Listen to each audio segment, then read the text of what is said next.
Hey, everybody, it's Case, and it's another edition of Wall to Wall Country here on Penn's Peak Radio. And every once in a while, I get an artist that just knocks my socks off, and I've had the opportunity to speak to this gentleman before, but we're so excited to have the opportunity to speak to him again. He's coming to the Peak this weekend. If you've never seen this guy, you really, really need to come. Singer, songwriter, performer, country music Hall of Famer currently. Just oodles and oodles of talent. Again, it's just an amazing show. You need to come out and see it. Please make welcome to the show, Mr. Charlie Daniels. Hey, Charlie, how are you? Hey, I don't know what I can say after all that. Gosh. What a wonderful introduction. Thank you, Casey. I'm fine. Thank you. To be talking with you this morning. Well, I appreciate you taking time because I know you're a very busy man, and I don't even know if busy is the proper term for you. A guy who really never slows down. I don't know how you have the energy. You recently, about a year ago, celebrated your 80th birthday. You're coming up on 81. My God, where do you get the energy? I don't have it at 50. How do you do it at 80? Well, I just love what I do. I thoroughly enjoy it. I've been doing this for a long time. Obviously, I've been a professional musician for almost 60 years now, and I love what I do, and I have longevity was one of my big aims. It was one of the really things that I really wanted, and I've always headed my career in that direction to try to be around for a long time, and I've just kind of learned to live with it. I've kind of learned to live with my age, to accept what I can do, and some things I can't do. I can't do 200 dates a year anymore like I used to, but I can handle 100 pretty doggone well and enjoy myself while we do it. So it's a matter of, just kind of keeping a hold of what you're able to do and what you ain't able to do and sticking with what you can do. Well, that's just awesome. I mean, you set a precedence for people who, might be crying in their, pot, they say, and then you turn around and see someone like you who makes the best of every minute of your life, and you just don't sit still. Some of the things, for instance, you did mention, you still do 100 to 100 and some concerts, including the one you're going to do this weekend here at Penn's Peak. Still out there. You do performances also at the Grand Ole Opry. Still going to be doing all of that come 2018? Oh, yeah. Yeah, we already got dates booked in 2018. Mm-hmm. Wow. I am going to be, as long as I have the health, which is in good shape right now, as long as I have, till the good Lord calls me home, I got no better way to spend my time. That's awesome. As far as I'm concerned at what I'm doing right now, so I'm going to be out here doing it. I'm going to be out here entertaining people and, trying to make people happy and making myself happy at the same time. So, if depending on how long it's the good Lord's will for me to live, you have to put up with me for a while, I imagine. That's just amazing. And I mean, and you're also not someone to kind of like also rest on what you've done. You're still out there doing some stuff. About a year or so ago, you released a brand new album, Nighthawk. And how's that going for you? Because I know there was a very special song you also put out there from Johnny Cash. You want to tell us a little bit about that? Yeah, we you're talking about Ragged Old Flag. Yes. Do you know who Mark Geist is, by any chance? Mark was one of the guys who was at the guy shot all the pieces in Benghazi.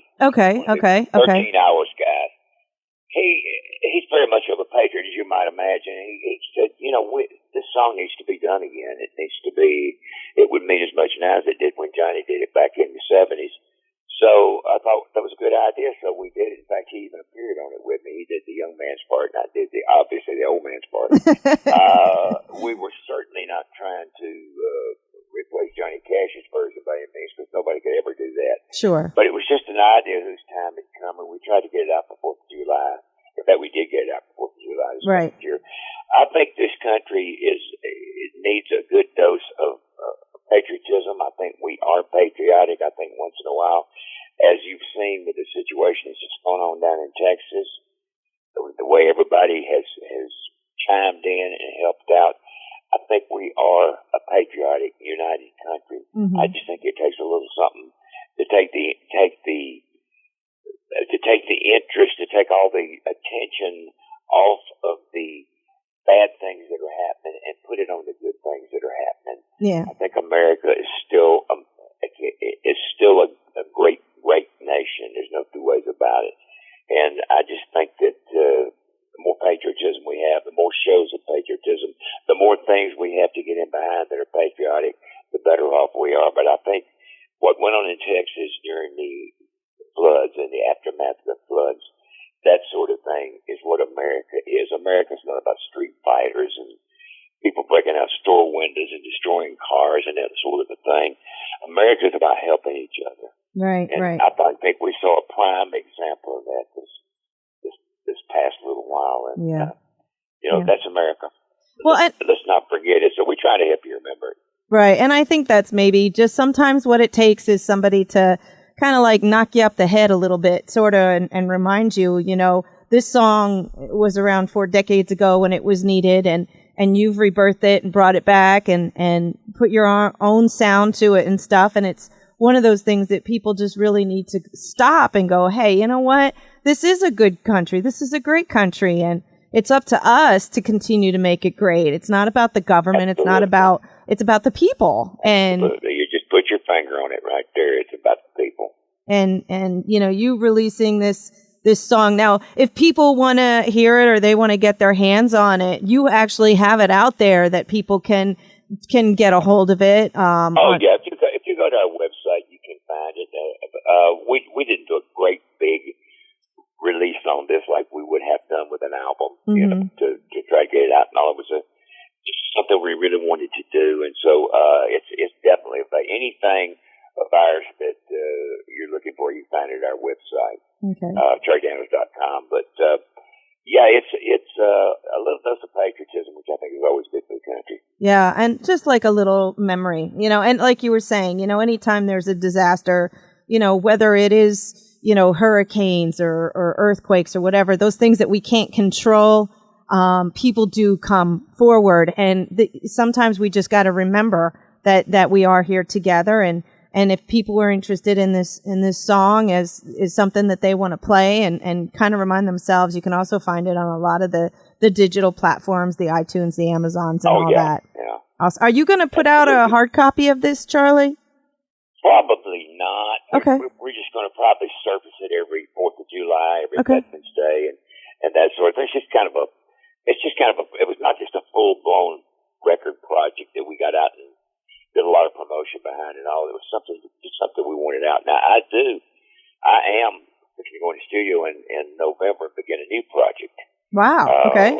Songs that I have, all new songs so far. I may go back and grab somebody's old ones before it's over with, but got new material, a little different approach we're going to try this time in the studio. And I have got to the point now that there were so many years when I recorded for the major labels, I had to do an album, basically an album a year is what they wanted, and it was I had to get songs written, I had to do it like every year, and I now just limit myself to doing what I want to do, projects that I have had a desire to do for a long time that I never had a chance to do. So the Cowboy album you mentioned, the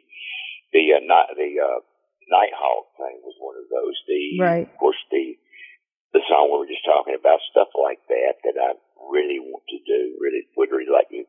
The Dylan album that we did, the album of Bob Dylan songs, was something I wanted to do for a long time. So I'm kind of in just to doing doing projects that I have maybe wanted to do for a long time and never got a chance to do. So this new album I'm talking about will be one of those. Right. Well, that sounds exciting for your listeners. And something else that you're going to have, I believe, being released coming up in October is the Charlie Daniels memoirs, Never Look at an Empty Seat. You want to tell us a little bit about that and what people can look forward to in that? Well, I probably should tell you about the name of it first. There's a lot of curiosity about that. How'd you come up with the name like Never Look at the Empty Seats? Well, it's kind of a nod toward accentuate the positive. Right. When you're a young musician, if you really want to do it, I mean, if you're really sincere about it, you're really willing to work at it, you'll play anywhere for anybody for anything just to get yourself in front of the public. And that's saying you're going to be playing for a lot of empty seats because that's just how it is when you first start out. You don't look at the empty seats. You're not concerned with them. You're concerned with the seats that have people in them, and you play for them night after night after night. That's how you build a following, and you're always aware there's some people sitting out there, and if there's 50,000 or 50, you go at it with the same attitude. Never look at those empty seats. You look at the ones that have people in them. You entertain them, and everything else. Let everything else take care of itself. So this book might be a bit of kind of like an advice novel, or there is a lot. Yeah, there's a lot of advice to younger musicians. Well, just basically pitfalls that I have gone through that everybody's going to get. If you're serious about your career, everybody is going to go through them to one extent or another. So I say, don't do this. Right. I went there. I put my foot in the mud. You don't have to do that. I can save you this one. Right. But they'll probably be like me, and they won't listen. They won't do it anyway. Well, at least then you can say, hey, if you read my book, I told you so. Dude. Told you so. Yeah. You expected it to be any different? I don't know. Yeah. That's awesome. Well, people can get their hands on this. It's kind of like a self-experience of Charlie Daniels. Well, it's a memoir, so. And they can find this also on your website at charliedaniels.com if they're interested once it's released, which is coming up in October. 24th October, yes. Yeah, that's awesome. Let me ask you about this too, Charlie. One of the things that I know, you talked about being a patriot, and you talked about, wanting to always support America and support things. You also do a support when you did your big birthday jam last year, a little something called the Journey Home Project, and I know you're a huge supporter of that. Do you want to throw that out there too, so people remember about that and how they can help? Well, absolutely. The Journey Home Project is a foundation that was started by my manager and some friends of ours and myself. And the point of what we do, our mission is to try to help our veterans who are returning from service, many of them from combat zones, try to transition back into civilian life, which doesn't sound like a very hard job to us who are uninitiated, but it is quite a undertaking for some people. And we've done all kinds of things. We've helped people get cars, we've helped people get educations, we've helped people get furniture, or just whatever we can do to help the transition work smoothly. We have done. Of course, we give money to other foundations that we feel that do worthy work. It's just a charitable organization aimed at helping our veterans out. Well, that's awesome, and I'm sure you'll make mention of this when you come this weekend to the show on Friday night, and let everybody know about it again, so that if they want to help, and again, get the American public back on the swing of being helpful rather than hurtful. There we go. What's some of the things that people can expect at your show coming up on Friday night? If they're on that fence of going, do I really want to buy a ticket? I don't know. What would you tell them, Charlie? Well, we do a good show. We do an entertaining show. We do the songs that you folks have been kind enough to play on the radio.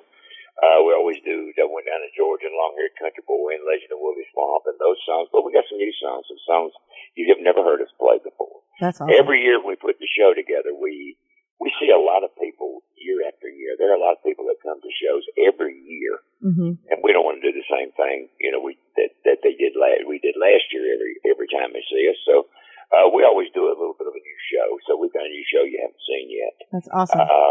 But the emphasis on everything is entertainment. We try to entertain the time we sit foot on the stage, the time we leave. That's awesome. Are you seeing some younger crowds? You say people come back time and again. Are you seeing the generations following in the footsteps of people who have followed your career, like some younger children coming to your show? Oh, yeah. We got the little kids, the real young kids. They like That Went Down in Georgia. Yeah. I mean, that's just a song they like.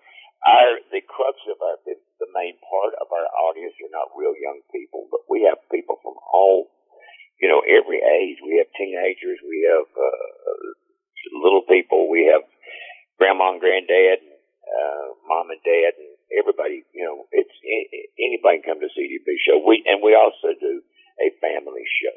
We don't have, there's not all this four-letter words involved in our show or anything like that. We're not going to do anything that's going to embarrass you in front of your children. Awesome. So that's another thing. We are very much a family type of a show. Great family show. You guys are rolling in on Friday. Looking forward to seeing. You've been to the venue before. So glad that you're coming back and spreading your music and your knowledge and, your patriotism and, hopefully it's, it is going to touch some people here in Pennsylvania and they'll be able to spread that, and know that if there's something else that can be done, they step up to the plate, and hearing some of your music and doing the supporting. Charlie, the doors to Penn Speak Radio are open. If you happen to be, we're 10 feet from backstage. We'd love to see you on Friday. Swing by if you have the opportunity. Thank you, ma'am. I appreciate it. All right. Well, you have safe travels, my friend. Looking forward to seeing the show. Remember, Charlie Daniels in the band will be here Friday night. Thank you, Charlie, for your time. I really, really appreciate it. Take care, sir.